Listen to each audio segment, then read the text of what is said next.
Good morning, everybody, and welcome to this workshop of 2020 Kids. We are really glad that you are here. Cheryl, it is so lovely to have you join us. Marcus, it is great to have you join us. Welcome. And Jay Vinay, of course, it's great to see you.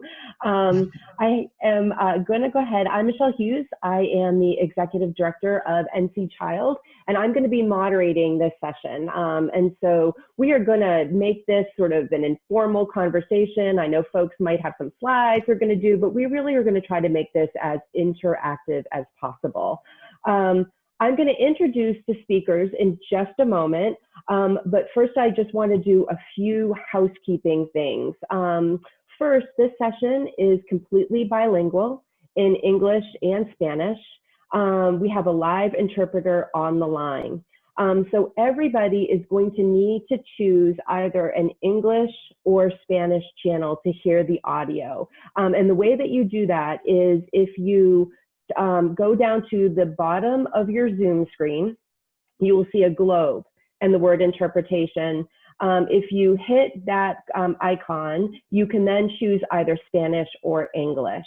If you don't choose this channel, either English or Spanish, you may not be able to hear the presentation. So this is a really important thing for everybody to do. And I'm just going to give everybody a second to go ahead and choose their channel right now. If you choose the Spanish channel, you'll be hearing the interpreter speak in Spanish. You will also be able to hear the English speaking at a very low volume. If that's bothersome to you, if you go back to that icon and just click the globe icon again, you can choose mute original audio, and there you'll only be hearing the Spanish interpretation. So we have a lot of folks on our webinar, so everybody's on mute so that we have good sound quality. And to ask the presenters a question at any time during the presentation, you can type your question into the Q&A box at the bottom of your screen. You can also use the chat box for any kinds of comments if you'd like to talk to the moderator, or if you're having any kind of technical difficulties and want some help. When the we'll kind of go right to the end and of our time, try to get as many questions as we can answered from the audience. One thing is I also want to mention is that this workshop is being recorded, and we'll go ahead and send this out to participants in a couple weeks once we're able to get it translated. So it will be translated into Spanish and available both in English and Spanish as a recording to folks who've registered for 2020 Kids. So without further ado, I'm going to go ahead and get us started. Want to introduce our wonderful panel. And first I want to say thank you all in the midst of what I know is a very, very busy time for folks that are out doing voter engagement work in the middle of a pandemic. So thank you so much for spending an hour with us this morning talking about this very important topic. I want to introduce Cheryl Ellis, who is the organizing director at Democracy North Carolina. Welcome, Cheryl, and thanks for being part of this. I want to introduce Marcus Bass, who is the executive director at Advanced Carolina. Marcus, thank you for joining us this morning. And also Jay Vinay Skiba, who is the voter engagement specialist at NC Child. So welcome, everybody. The way that we're going to work this is that I'm just going to start off with a question and then let you guys sort of answer that question just in a couple minutes, and then we'll sort of go to each person and hear a little bit more in detail about the work that you're doing in North Carolina to promote equity through voter engagement and get folks engaged in this election. So I'm going to start with what everybody on this panel knows. We have 89 days and 16 hours to November 3rd, the elections. And I know you all are working hard. I want to start with this question, and I'm going to start, Cheryl, with you, if you don't mind. When you think about the importance of the 2020 election, when you think about racial equity and really addressing equity through voter engagement. Can you tell me a little bit about like what your hope is? Like what is getting you up and motivating you in the morning to do this work? And I'll start with you with that. Well, thank you and good morning. As far as what gets me up, often it might be 2 or 3 o'clock in the morning that just different things wake me up. But it's just important as we're doing this work. The first rule of thumb, especially as we engage BIPOC communities, and that's Black, Indigenous, people of color, that we are doing no harm. Often, people who are doing voter engagement have very good intentions, but it's very important that when we're engaging in communities, we have some racial analysis, we have an understanding of the community, and I like to say it's important that we're not shaming and blaming voters for not participating in this process, because voter suppression is insidious. And it is a part of what is happening in these communities. And when people begin to blame voters for their own oppression and for why they're not participating, that is just doing more harm and not helping. So I often like to say, if it's a white-led organization, find a Black-led organization or an organization that is community, that is of color-led, and partner with them. Because race neutrality, as my good friend Isela Gutierrez likes to say, mask white supremacy.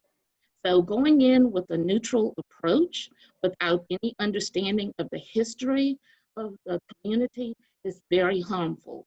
And we know during this time, we have a lot of campaigns and partisan organizations that they just drop people off in the communities.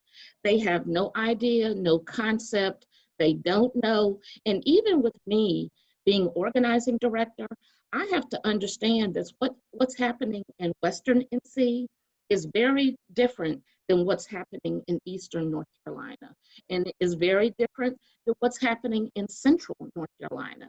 So you have to have all of that understanding, and partnering with organizations that have been doing the work for years is extremely important. Thank you. Thank you, Cheryl. That is a powerful way of thinking about this work. And thank you for talking about that really important topic about partnering and being aware of the history and the context and the community and what the community needs. So important, this work. Thank you.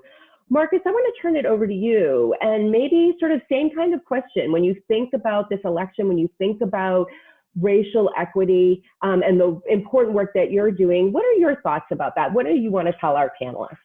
Our audience, sorry, and our panelists.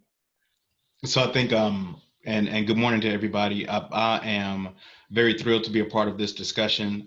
Very thrilled to be on a panel with Cheryl Ellis, someone that I've admired deeply, appreciate and respect the work of NC Child and the work that has been happening for years around protecting our most vulnerable assets, our young people. I think we just got finished with a week-long student leadership summit institute called Camp Lead Up, working with 30 young people from across the state of North Carolina. In this moment, I think we are talking about education and what's important in the issues to everybody except our young people, the individuals that after the pandemic, after the protests, will be left to lead this country. So I wake up in this moment with a fire and a passion, realizing that there are a lot of connected energy between the things that we care about and the individuals that will be expected to carry on this next vision. We're in the aftermath of mourning the loss of John Lewis and so many other individuals. And I think it's just important to realize that even in his senior years, John Lewis took the time to make the intersection between democracy, social justice, civic action, and young people.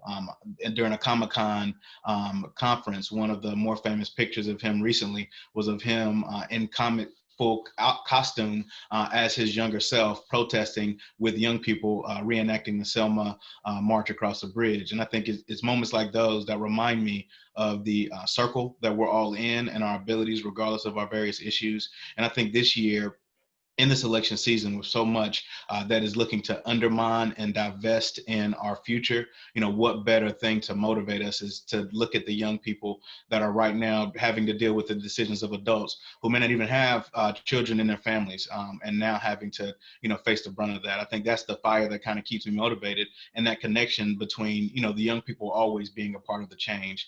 They were, very a part of it then and very a part of it now.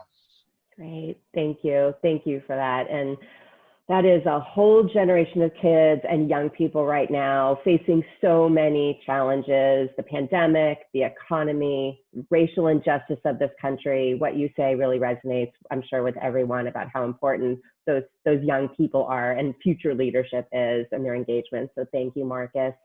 David, I'll end with you on that question. When you think about the work that you're doing at NC Child, what are your thoughts around building racial equity and supporting racial equity through voter engagement and the work that you're doing? Right. The actual model that we're using with engaging nonprofits, what Cheryl has said and what Marcus has said is just, it's so important for the community to inform how they are approached in that engagement. And with the nonprofits that we have partnered with, they are such an integral part of the communities that they serve. They're not, as Cheryl said, just dropping people off with an election in mind. They already have services that they are giving the community. People already have a trusted relationship with them, and these nonprofits are just using their the processes that they already have in place in the community to help empower their clients even more by engaging them to vote and educating them about how key issues that are going on in their community they can have impact on, they can affect through their vote. Yeah. Thanks. And so I think that, Javine, what you're bringing up is this idea, and Cheryl and Marcus, you all mentioned this, the trusted voice in the community and making sure you are partnering and walking alongside those trusted voices. I want to kind of dig down a little bit more with that in terms of the models you're using around the strategies and the tactics of like working with trusted voices. So Marcus, I'm going to start with you. Can you talk a little bit just about, I think, two things. One are sort of some of the tactics and the strategies you all use to partner with trusted voices and communities. And as you think about the folks on this webinar who are working in nonprofits, working in communities, we have early educators and public health professionals and family resource center folks. How should they be thinking about getting involved in this work too? What can they do? Because they too are trusted voices in their own communities. So I wonder if you can comment on that a little bit. Perfect. And what I'll do is just share one or two photos that maybe help illustrate this point. I think when we talk about the serious implications of building an aligned strategy between stakeholders and community, there needs to be some courageous conversations. Even in the midst of COVID, I think that there's opportunities to facilitate very needed conversations between all the vested stakeholders that make democracy work, that make education work, and to make this social enterprise of politics engaging in how much we invest in our children work. I'm working right now with a group called Communities for the Education of Every Child. This is a project that was spearheaded by the Budget and Tax Center, and North Carolina Justice Center, several other coalition partners. And in the beginning, we had to not set our sights on what the policy goals or what the political goals would be, but just building common narrative amongst each other, figuring out how we can work in community with each other to develop a mission statement and a brand locally and statewide that can harness what's important. Grounding ourselves not necessarily in the political plays of who can get us that power, but in the process of examining where the power has wielded the most hurt and the most harm, and in how community folks can work together that may not even have a child in school to figure out how we can raise political awareness around that. We developed this mission statement, and I won't bore you with the long context of it, but it is very important to realize that as we are building political movements right now, centering the collective voices of the folks that may not have the opportunity to be on a panel discussion or maybe not be in conversations with policy leaders, our mission statements, our value statements, and our goals need to all align with where individuals across this broad sector of community work. And then I think in moments like this, where we're in the context of political power, moving through the process of voter education and voter mobilization, realizing that this is just one tool in this 365-day process is very helpful. And in some cases, these 3-month, 4-month campaigns that end in political wins locally and on state level, when we talk about advancing issues that have been 30 years old, like Leandro, they are better supported when we get into this deep conversation about who we are and where we're grounded. Now, sometimes that is the courageous conversation, because as progressives and as allies, we may not always have the same views. If you are a middle-class white woman working in a certain community, trying to work with Black students, the parents in that room may not necessarily have the same lived experience as you, and those courageous conversations build that muscle memory that we've lost over the past couple of years to help us wage not just political campaigns, but community campaigns and efforts to make sure that we are building not just the policy strength, but the full strength to resist any other threats that may come from legislators that are misguided or for individuals in community. But it starts with sitting in a room or sitting on a Zoom, having some conversations and building your campaign from there instead of building it from the C-suite and working down. Great. Thank you so much. That's really helpful, and really thank you for all your good work. Cheryl, do you want to talk a little bit about some of the work that you're doing and at Democracy North Carolina, some of the strategies you all use with community and building that trust, and as Marcus said, having courageous conversations about what communities need and what are the structural barriers that are getting in their way?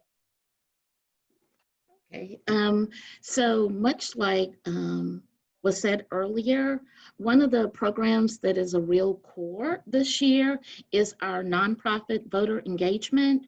That is working with nonprofit service agencies that already have relationships in the community and working with them, training them on voter engagement, whether it's voter registration, pledge cards, and as we're looking at COVID, really trying to be safe in the ways that we're doing that.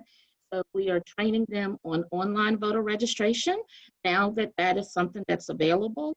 But there are some organizations that just aren't able to do that, or that just doesn't work for them, especially as you think of food pantries. That's just not as convenient. So being able to show them the online and the offline ways of doing that. We're also prioritizing, which we haven't done in the past, absentee ballots and voting by mail, educating people around that process. And as we know, in September, the portal will be available where people can go online and request their online ballots. So that is something we're elevating as far as education. A few of our organizers have been doing what we call online block parties, where we've been inviting people who that we're supporting in getting registered to join our party. We've been having DJs. We've been having other people that have been bringing information, because we want to make it exciting, because oftentimes it is just really hard when we're doing the engagement, and when people have been left out and disenfranchised, they're really skeptical. So one thing that's important for all of us here is understanding, as nonpartisan organizations, we are trusted messengers, because people look at candidates and they're a little skeptical of the campaigns, but we are those organizations that we're not taking any side, because we don't work for a campaign, we don't work for a candidate. So we're just bringing the information, and by being able to do that, that allows us that opportunity. So we're doing our nonprofit voter engagement, our faith outreach. As I mentioned earlier when we were talking, Democracy Summer is our summer internship. This was our 21st year, and that is where we're working with college students all across the state. And they're working in the communities with our regional managing organizers.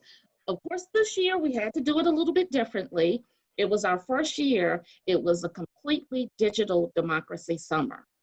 So while they were still working with our veteran organizers, they were having to do everything without contact.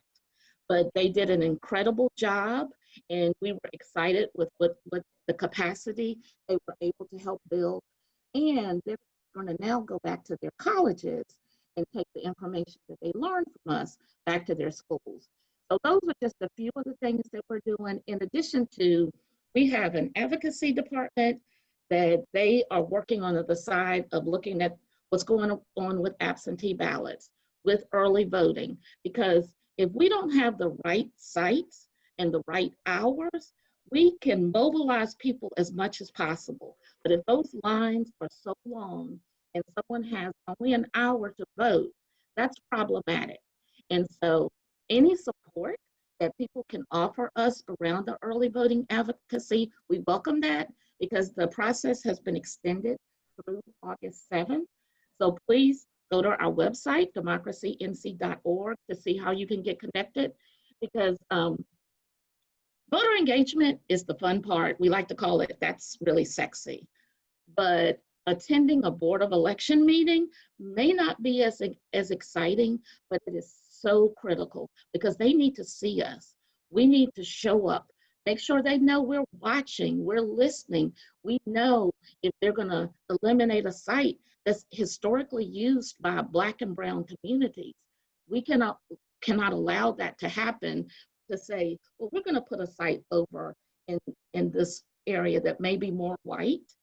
So being there, showing up to those meetings is just critical. Great, thank you, Cheryl. Thank you. Javani, I want to round this out with sort of the model. And then Adam, I know we might have a special guest joining us for a little bit to talk about some of Chester's work. You all might know Chester. But Javani, do you want to talk a little bit about the nonprofit vote model that NC Child's using, just building off what Marcus and Cheryl were discussing about some of the strategies that their organizations are using? Absolutely. And just to kind of echo some of the things that Cheryl and Marcus have both said, you know, in working with our nonprofits on this project, we continue to go back to trust. And I'm going to share my screen really quickly and just share a few slides that I find really show what that voter engagement means to our organizations and then to those communities that they serve. These are our organizations that we're working with for our voter engagement project. We have utilized our CAN, our Child Advocacy Network, to go into those communities in Wayne County. We have Wayne CAN and New Hanover CAN, New Hanover County.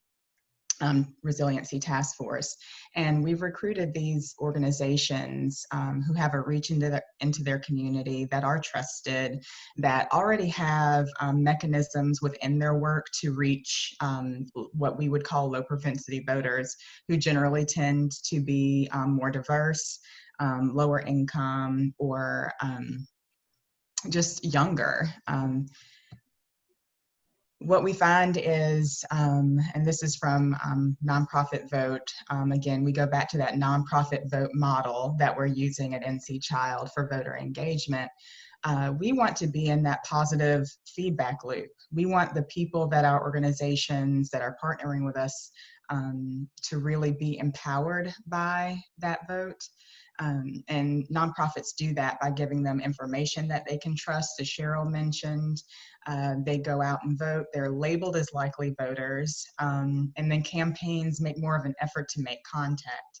And again, it's not the campaign information that affects that voter going out and feeling empowered, getting that education on those key policy issues. It's the nonprofit that fills that gap for the community.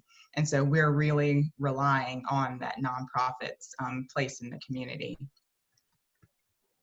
Another thing that I feel is so important in this work and in this project is letting voters know that elected officials and candidates really have to answer those questions about what's going on in their community. And I feel that NC Child's data cards, our county data cards, really give touch points for voters to feel more knowledgeable about the numbers behind some of the things that they experience and witness in their communities. But then also it gives questions on the back of these cards that you can use with candidate forums. So our nonprofits, a lot of them already hold candidate forums in their communities. And this gives voters, again, one more foothold in seeing that elected official suss out and explain where they stand on the issues that are actually affecting them on a daily basis in very personal ways for the most part in their communities. And a lot of our organizations actually meet the needs of the people that they are so concerned about with these numbers, healthcare, early childhood education, those things that really make all of our world go round, but things that we continue to see are shunned or not even really addressed in campaigns. And our primary form of mobilization is the pledge card. NC Child has developed a pledge card. We have an electronic pledge card as well as a paper pledge card. If there are any nonprofits on this call that would like to partner with handing out NC Child pledge cards, you can just let me know. And we can get those to you. But primarily, our pledge cards have the pledge portion on the bottom. And it's so important with the pledge card to go on and get it filled out and get it back. I know in light of COVID, a lot of our organizations may not be having face-to-face contact, which is why we do have that electronic pledge card option.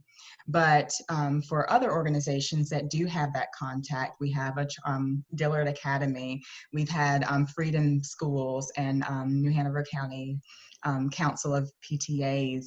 They actually do have, in the mechanism of how they work, they do have safe in-person services or times when they are with their clients that they can do the pledge card collection. So not only does the pledge card come with a part that we keep, but we empower voters once again with have you made a plan to vote, and setting the date, setting the time, plan transportation, and showing up. And some of the organizations we're partnering with are able to come alongside their clients, these voters, and help plan for transportation or help with childcare and things of that nature. So, and we also give important dates and resources such as ncvoter.org, where people can go and learn more about questions they may have. And then we have our electronic pledge card that once that pledge card is filled out, again, it gives more resources, and it can be shared on social media. We're talking about younger voters who grab their smartphones to get information and to be connected with each other so quickly. So what a great way for, on the paper pledge card, we had, have you told 5 of your friends and family? Well, this is how you can tell 5 of your friends and family. It's right there on social media that you can share that you pledged to vote in the election. So again, if anybody is interested in getting paper pledge cards or wants to direct their clients to our website, you can get in touch with me. But as we all mentioned before, that nonprofit vote model, that using nonprofits to engage voters, that trusted institution in the community, is so vital, especially now, I feel more than ever, because there's so much information that's coming at people, but nonprofits bring information to people. It's a partnership. We walk alongside them, and we want to empower them and not just attack them with so much information, but really kind of parse it out, empower them to learn more, and to go out and vote. Just that encouragement, that charitable act of encouraging people to continue and to make a plan for it. Great. Thanks, Javanae. You all are doing such amazing work, and we have a ton of questions. So what I want to do is spend a moment just kind of going through some of these questions. One of the questions is around just voter safety and suppression, right? We know that you all have talked about that and the importance of the integrity of these elections, people feeling safe and feeling like they actually can have a choice and a voice in this election. Marcus, I know that you all have some resources that you might want to share with some of the folks on the webinar. And this is very simple. I'll put it in the chat after we finish, and I'll just pull up the screen real quick so you can see it. First of all, we have historically done voter turnout very well. Organizations have stood up excellent models of voter turnout. And in the past few years, Democracy of North Carolina has landed in the space of election protection, where we can make sure a voter's vote is not cast away once it's inside the process. But before the voter even gets to the door, right now we're seeing incidences of intimidation, and specifically Black voter intimidation. I want to be specific. There is voter suppression, right, where we see court legislation around these pieces. But then these elements of race that we see rising up across the country now, we need to meet that with a force. And also in this moment of COVID, we need to be protecting ourselves. We stood up just in this past week a site for voter safety and protection. The website is safevoternc.org. It first gives you all the simple information condensed about voter registration deadlines, the voting period, absentee ballot request deadlines, and of course the election day. It gives you factual information that links to some of the sites that have already been mentioned. And more importantly, we have an option in this particular section for voters to receive voter safety kits. That is a one-time, one-use disposable set of gloves, masks, a pen, and a hand sanitizer wipe.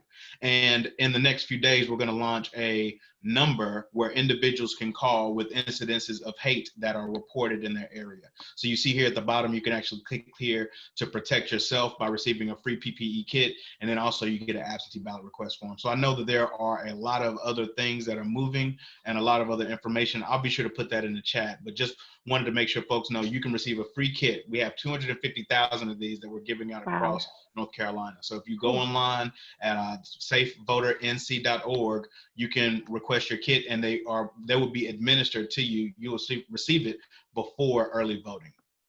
Great. That is such a 250,000. Wow, that's amazing and so needed. That is a great resource to know about. Another kind of resource question that I wanted to highlight, it comes from one of the attendees, is someone came to you and asked, how can they make a well-informed voting decision in this election season? What resources would you point folks to about information about candidates, their voting records, the key issues that our state is facing? I'm wondering if you all have any thoughts about that. Yes, so every year, Democracy North Carolina partners with various organizations, and we produce a nonpartisan voter guide. We mail those out to targeted groups of voters, but we also have them available for distribution all across the state. And then our partners have them, and they're also online. And this is where we have reached out to every candidate with specific questions and allow them to answer in their own voice. And people are able to see the candidates, read what they're saying, and they're able to make choices based on that. So that is extremely great resource for folks. So please look out for that. That is going to be coming your way very soon. And like I said, it's going to be on and offline and in communities all across the state. I did want to get back to the voter protection. So we do have the election protection, which is going to be, it is a core part of our work. And that's where we not only have a hotline that's staffed by legal experts and lawyers, we also have the boots on the ground. Now, we love to have the people in the yellow shirts that are having the conversations, but we're going to have to do it a little bit differently this year. It may be where people are sitting in their cars with some yellow signs on the side of their cars. They may have tents up with protective guards where they can let people know we are here, we're there to support you. And what they do, they engage the voters to see what their experience was like, but they also help them if they had a challenge to actually be able to talk live to that legal expert or that lawyer, because not only do we want to mobilize people to vote, we want to save their vote. So if there was something that we can correct, if there was a misunderstanding with the poll worker, we want to help get that fixed. And the other thing that I wanted to mention on the nonprofits, 90% of people that use nonprofit service agencies aren't engaged any other way, by any campaign, by any candidate. So this outreach is critical. And according to the 2018 Engaging Voters Report, voters who were engaged by nonprofits were 11 percentage points more likely to vote than not, and their peers. So this is critical work. Please connect with any of us that are here. We're happy to show you how to do this work, because we know that working with the partisan organizations, they're going to be reaching out to you, but we definitely need to be engaging with people through nonprofits, because that is that trusted resource, and these voters are not engaged. And because the contact information is more recent, the contact rate is much higher. I know in 2016, when we did this work, our contact rate was anywhere from 70 to 75%, which typically the contact rate is anywhere from 10 to 20%. So that is a huge difference. Thank you. That is great work, Cheryl, and great resources for folks to know about. Thank you for mentioning all of those.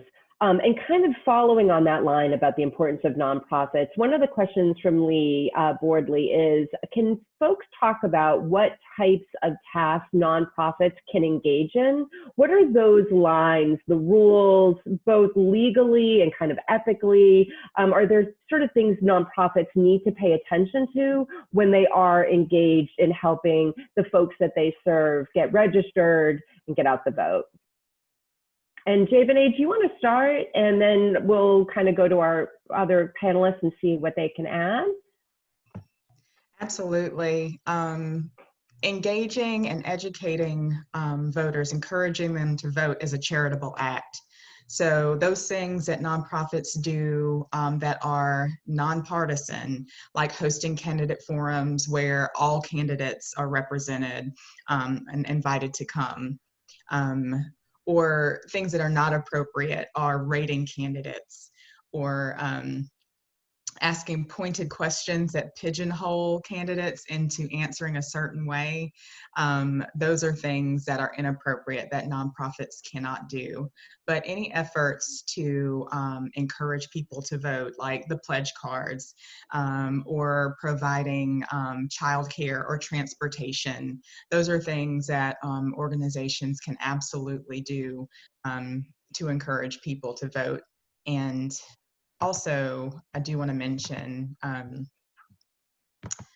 there are advocacy issues that organizations already are built on. So any of your advocacy, you can continue that. Any issues that are pertinent to the people that you serve and educating them about policy around that issue, that is absolutely appropriate. But you just cannot tell people who to vote for. And again, when we talk about that trust relationship, as we engage voters, and we're trying to inform them and help educate that electorate, it may be that they'll ask, well, who are you voting for? Because they want to do the right thing. But that's just another thing that is just not appropriate to do. You cannot tell people who to vote for, or even what party that you personally vote for. That would be influencing them. So really just giving them the nonpartisan information. Distributing sample ballots is absolutely fine too, and conducting voter registration. But We want to make sure that there are no endorsements, no ranking or of candidates or telling people who they should vote for. Great. Thanks, Javane. That's great. Marcus, Cheryl, anything you want to add to that? Any additional sort of things that your organizations want folks to pay attention to? So I'll just share one resource, and I just dropped it in the chat. Voteradvocacy.org is an excellent organization that produces a wealth of knowledge for groups that are trying to get started in political engagement and activities. In a lot of cases, I know we want to reinvent the wheel, but they really have a comprehensive toolkit that has, any and every answer or question that you would have, from running candidate endorsement conversations for C4s to just doing nonpartisan candidate questionnaires. And so I think in a lot of cases, you can click on there's a PDF format and a web format, so you can actually print those off and share them with your groups or leaders that you're working with. And I think it helps to set up some very clear lines. Also, there are a lot of nonprofit attorneys in your area that may do pro bono consulting or conversations with your group before you get out there and do voter registration. A lot of people wear many different hats, want to know which way to switch. And, in some cases you can work personally on your private time doing whatever you want to do, but then cutting off and having that strict lines of time as an organization can help protect you. There are very great areas around campaign finance and campaign engagement, but I think there's ways that you can go about doing it legally and safely. And voter advocacy, is just one of those resources. Great. Thanks, Marcus. And I just want to add, I know in the past with voter registration, people would copy the forms or copy information from the voter registration. Well, thanks to our lovely General Assembly, as of December 2018, that was no longer legal. So please make sure you have a system in place if you want to follow up with voters that you're registering, as Javanita mentioned. And please excuse me if I did not get your name correct. But you want to have pledge cards, or you can actually use a sign-in sheet as a way for people to pledge. But NC Child has pledge cards, DMNC has pledge cards on and offline, but that is a way, and you cannot copy from the voter registration form to the pledge card. You actually have to complete that separately. And another thing with your voter registration, if you are doing issue advocacy, that must be separate from voter registration, because it could be that you're advocating on an issue that's connected to a candidate, and that could be seen as influencing the election. So make sure if you want to do issue advocacy and voter registration at the same festival, have two separate people doing that. Have one clipboard for the issue advocacy and another clipboard for your voter registration. So those are just some really helpful hints. And as everyone has said, we are not allowed to endorse any candidate, any party. And I would go a little bit further, because in my work with nonprofit service agencies, many of them don't even want to say, when people get to, well, which party should I register for? Some people are of the thought that they can say, well, this person is this party, this person is that party. But the problem with that is there could be somebody that overhears you say President Barack Obama or President Donald Trump, and they misinterpret that you are telling that person that is who they need to vote for. So a better way of framing that is to say, you can go to the website and see which party most aligns with your values. And I know that's a mouthful, but if you begin to practice that, it becomes part of your vernacular. And when we're doing voter registration, it is extremely important that we say, is your registration up to date? Is your registration current? Because there is research that says, if you say, are you registered to vote? You're implying that that person is not doing their civic duty. And it's also an easy way to get a no. But if you say, is your registration up to date? People have to stop and think, did I move? Did I get married? Did something change? So it really causes them to pause. So using those terms and vernacular are extremely important, and just having cultural competency, because we also want to be mindful of our Latinx community and other immigrant communities that may have just become citizens, that we aren't implying that someone is undocumented. So there are a couple of questions at the top that can help you navigate that so that, again, we're not doing any harm. Great. Thank you. Those are all really helpful tips for folks. And for folks on the in the webinar, you'll see in the chat, Adam is sort of summarizing a lot of what Marcus, Cheryl, and Javane have been talking about, which I think is super helpful. I'm looking at our time, and one of the things, Adam is texting me, this is one of the things about moderating in the Zoom world. You've got the Q&A box, you've got the chat box, you've got folks texting you, and you're trying to like manage all of it at the same time. It's super fun. I feel like I need 3 brains when I moderate these Zoom calls. So one of the things that Adam is texting me is that Chester Williams with ABC2 is part of the webinar and has been doing some great community voter engagement work. And hi, Chester, it's good to see you. And I think we just wanted to hear for just a few minutes from someone on the ground in a community doing really good work. How's it going? And what you're seeing, and a little bit about the great work that you're doing. So Chester, I'm gonna turn it over to you for a minute and see if you can join us in this conversation. Awesome. Thank you so much for having me today. And it's a pleasure always to connect with NC Child. I know many of you, and especially working recently with Ms. Skiba to do some amazing work in voter registration in Halifax County and Northampton counties. But with ABC2, it's a part of our world to empower young people to be community leaders. We call them world changers. So a lot of the work that we do is youth-focused, youth-led, and through that, we teach them the responsibilities of being a part of a nonprofit and 501c3 and what that means to be nonpartisan in this work that we do. So we do a lot of awareness and educational programs where we provide voter engagement webinars that we're doing because of the pandemic to be able to educate our community about mail-ins and keep them updated about the process.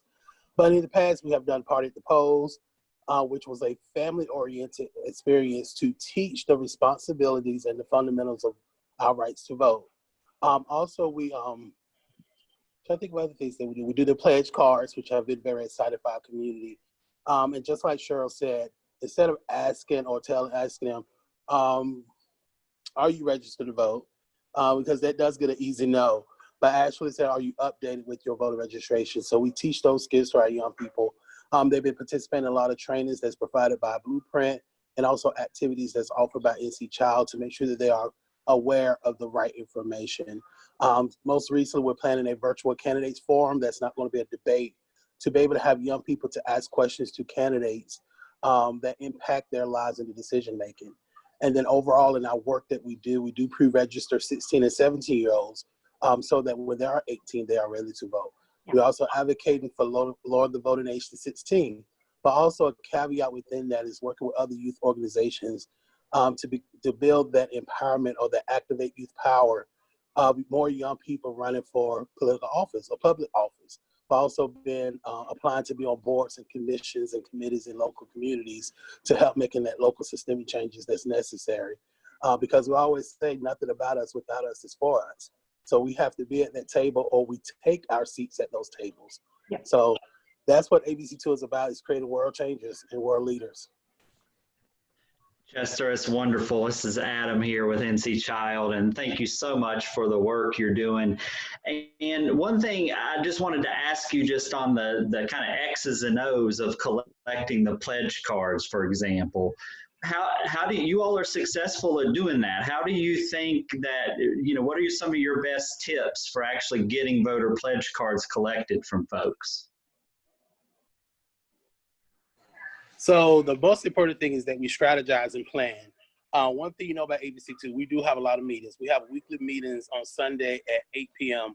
for the ABC2 team to strategize. So it's not just the young people, it's our board, also our partners and volunteers talk about how do we strategize.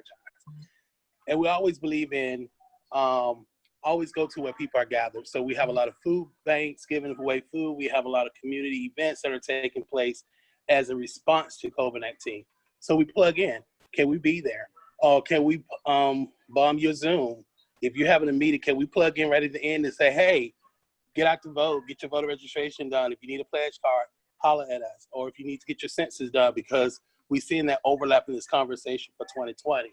So we plug in wherever we can, and even in our own events, to make sure that we're constantly getting the word out. We're putting yard signs out in the communities, because the more times in our community that people see it, the more that they are prone to act. And that's what we want to do, inspire our people to act. Thank you. Cool. Adam, I think you had highlighted a question that someone had just about, again, some of the X's and the O's, like driving people to the polls. Like, what are some of the most effective strategies that you all are using to really make sure that folks are getting to the polls and voting? Any thoughts, Marcus, Cheryl, Javane, Chester? Well, one of our partners in Charlotte was trying to connect to, and Cheryl, I don't know if you've heard the story too, with the funeral homes, to make sure those larger limousines were able to operate in the midst of COVID-19. Those tactics are going to be a little bit scary, just let alone the churches that usually do rides to the polls. They're apprehensive. The vans, even though that they're larger, they can only carry one or two people at a time. So the cost is going to be, extremely higher than normal. But I think that there are opportunities for families, as was said earlier, to take advantage of voting as a whole. What would it look like if the whole entire SOTAC family came together and took a picture while they were voting absentee at home, in the safety of being able to look up the person and information on voters as they were filling out their ballot, and then using that in this new wave of being able to look at democracy differently. We are still using a model that was based in the same 400-year-old context of one day a year, people taking a horse-drawn carriage down to the Board of Elections site and then having to vote. Well, guess what? In this new age, we have to be able to welcome in this expanded electorate that doesn't look at vote by mail as emergency voting. How do we make it an experience that is just as respected as early voting? I think in a lot of cases, we use just that one day when we have 15 days across North Carolina to do that. And so I think in some ways, we will still stand up the traditional projects of working with organizations to do the actual rise to the polls, but then we're also going to figure out how we stand up more opportunities to look at voter mobilization in a virtual sense. And for those groups that still want to move folks to the polls, how can we push our city councils and our county commissions to operationalize their transit and their services locally to use that process during early voting and on election day? So we're not using the bandwidth of our folks in positions where they may be compromised because of COVID-19. So just want to put that out there. And Cheryl is the leader on all of this. So I know there's a rise to the polls effort in the Northeast. I saw that's very massive. So you may want to let folks know about that as well. Thank you, Marcus. And actually, thanks to COVID, DMNC is not going to be doing a Rides to the Polls program this year, which really breaks my heart. But there are just so many dynamics to that. However, as Marcus mentioned, having the vote by mail with absentee balloting, that's one way. Really emphasizing using that 17 days of early voting, curbside voting.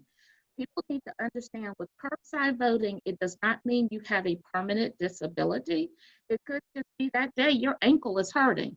It could be raining outside and you have that old football injury and that's acting up that day. You can use curbside voting. So to be clear, if at any time in using curbside voting, if the person is trying to discourage you or dissuade you, that's a time when you can call 888 Our Vote and talk to that legal expert, the voting rights expert, or the lawyer on that line, and they will help walk you through that process. Because if you cannot walk because you're 6 or 7 months pregnant, if you cannot stand in that long line, you should have that opportunity to vote, and you should not be discouraged because of that. And then I want to stress, November 13th is the day of canvass, when each Board of Elections will come together and look at those ballots and decide which ones they're going to keep or allow, those kinds of things. So we need people, don't drop your mantle on November 3rd that night.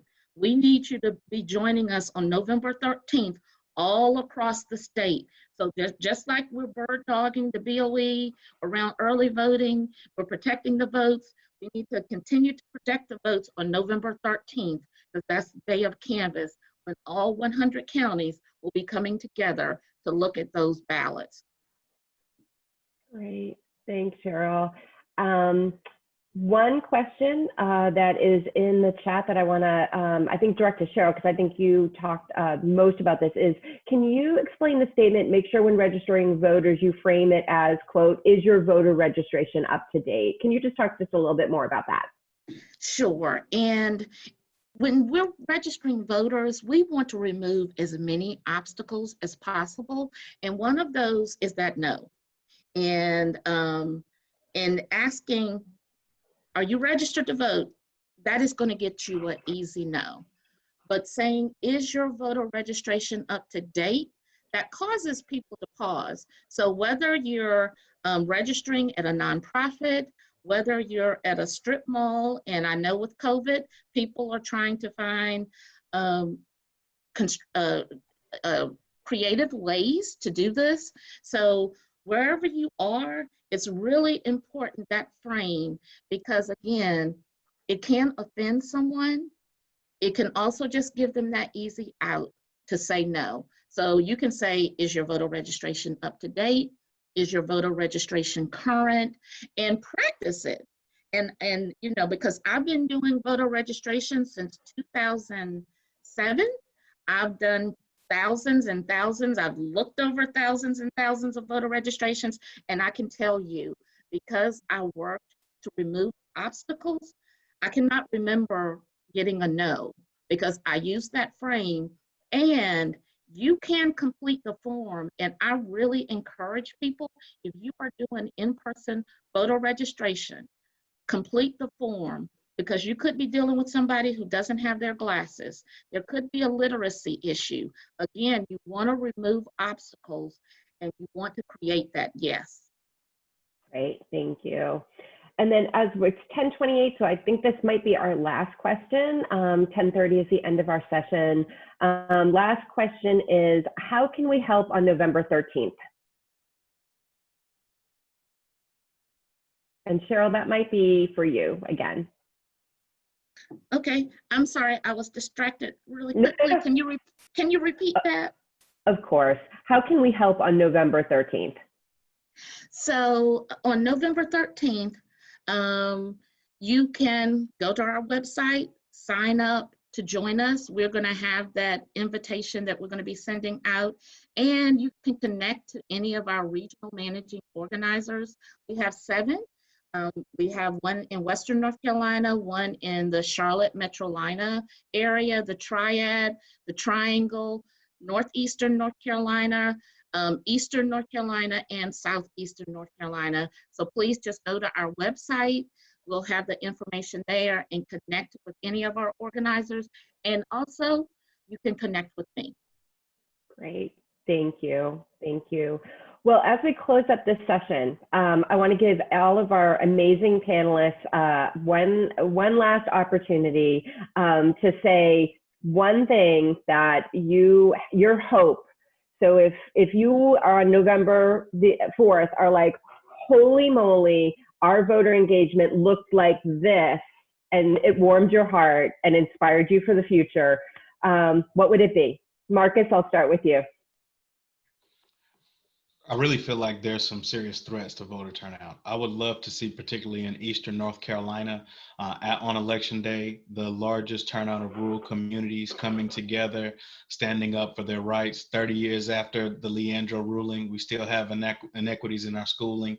I think our Board of Commissioners and Board of Education leaders need to see families in rural communities come out to vote in a massive way. And I think we can help do that, particularly for individuals that may not have access to the internet and some of these tools, connecting the dots to Cheryl, connecting the dots to NC Child, to make sure that groups like ABC2 have all the tools they need to reach the pockets of North Carolina that we need to turn out.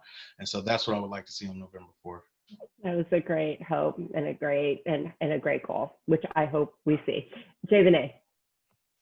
It's definitely to see the clients served by the nonprofits that we are working with and nonprofits all over the state. Just to see them turn out is really what I hope for. That would be a populations in this state that could inform policies so specific to what they are facing. It could be a game changer. So it will be a game changer. So that's what I look forward to. Thanks, David A. And Cheryl, we'll end with you.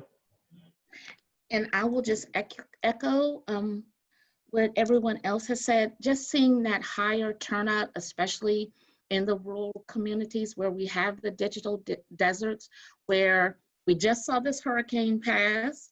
There could be another one coming. Just ensuring that people are protected, that they feel safe, whether the threat is voter suppression, voter intimidation. We already understand that there are already some groups that are putting signs out discouraging participation. So we want to do everything possible, whether it's on the airways, on radio stations, with voting signs, because I know we like to say that they don't vote, but this year we're going to have to try to break through all of that noise, all of the confusion, to help people to get to the polls and to understand that it is voting and protesting and other pieces of work. It's not an either or, it's a both and. We need people protesting in the streets to bring attention to the injustices, but we also need people turning out at the polls, because voting is such a large part of the strategy. It's not going to necessarily get us to liberation, but it is a very big part of the strategy and the power, people power. Great. Thank you. You all inspire. And so thank you for being part of this workshop and for your time today. Yeah, yay, big virtual hand of applause for everyone. I know that everyone on this panel is clearly open to supporting and giving resources and answering questions and helping. And so we'll make sure that people's emails are available to workshop participants. If you have questions, I know Cheryl, Marcus, Javane, Adam are all available to answer questions and get folks pointed in the right direction to play a part in what I hope will be having a voice and huge voter turnout in 2020. Adam, is there anything that you would like to say, as you have been leading so much of this at NC Child for a long time and want to end? Just add into the plea that everyone else has said is like, please get involved. We need all hands on deck, whether through Democracy North Carolina, Advance Carolina, NC Child. We got 90 days to get folks out to vote. Thank you, everyone. Thanks, panel.